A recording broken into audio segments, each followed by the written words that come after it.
Hi friends, before I start this tutorial, I realized that the earlier videos in my Java playlist didn't have very good audio.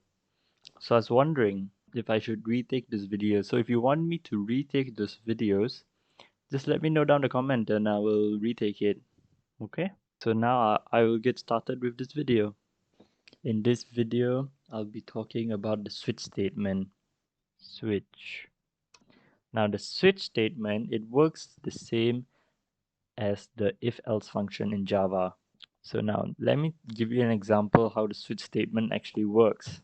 So let's make a variable. So let's call it day, and let's say day will store the integer 5.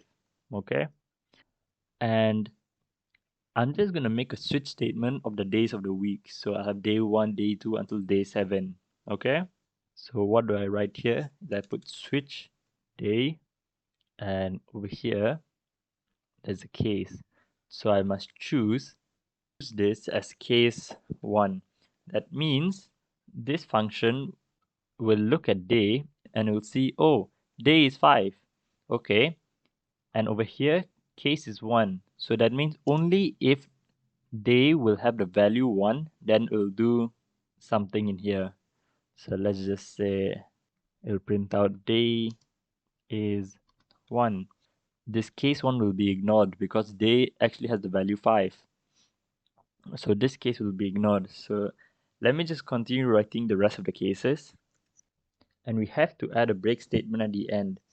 So the function will know after it's printed this out, it will know to break out of the switch statement. Okay, so I've written all of the cases. So now let me tell you how this works. So first we initialize the variable day and it has the value 5. Okay, then I wrote switch day.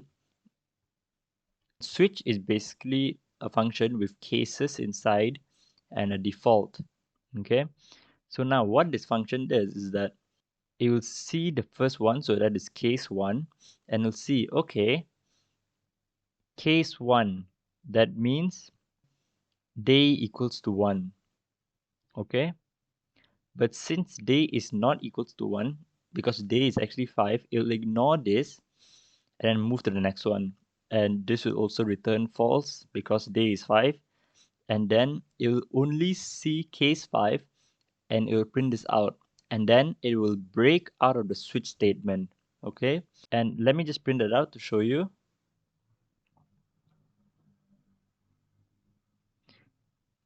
And as you can see, it prints out day is 5 because of case 5. And let's say we just put day as like 100.